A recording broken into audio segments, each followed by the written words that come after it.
Yeah, para sa susunod na henerasyon. Pakinggan mo to, anak. Listen closely. Listen to the word. This is for your future.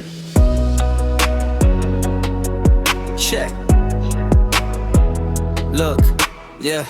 Mula nung silang ka, binigyan ng kulay ang mundo. Panata ko sa Diyos, palakihin ka ng may prinsipyo. Hindi lang sa salita, kundi sa gawa at sa puso. Gusto kong maging mabuting anak ka, yan ang aking turo. Ang tunay na kayamanan, hindi nasusukat sa pera, kundi sa respeto, sa dangal at sa tamang sistema. So listen to your parents, wag mong kakalimutan yan. Sa bawat pagsubok, kami ang iyong sandigan. Yeah. Train up a child in the way he should go. Turuan ng mabuti habang bata pa, let it grow. Kada linggo, we praise, we bow down low. Sumamba sa Kanya, let His blessings flow. Your grace is enough, gabay sa ating pamilya. Sa bawat tagbang, Ikaw ang aming ligaya.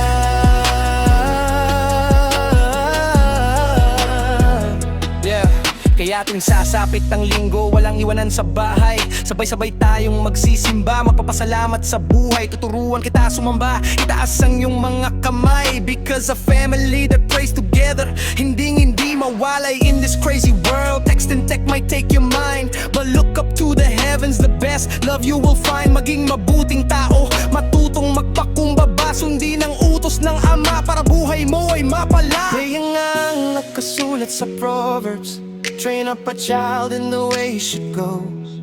And when he's old, he will not depart from it.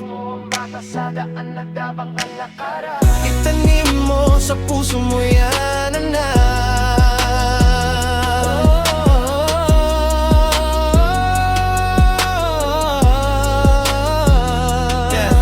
Yeah. Train up a child in the way he should go. Turuan ng mabuti habang bata pa, let it grow. Kada linggo, we praise, we bow down low. Sumamba sa Kanya, let His blessings flow. Your grace is enough, gabay sa ating pamilya. Sa bawat tagbang, Ikaw ang aming ligaya.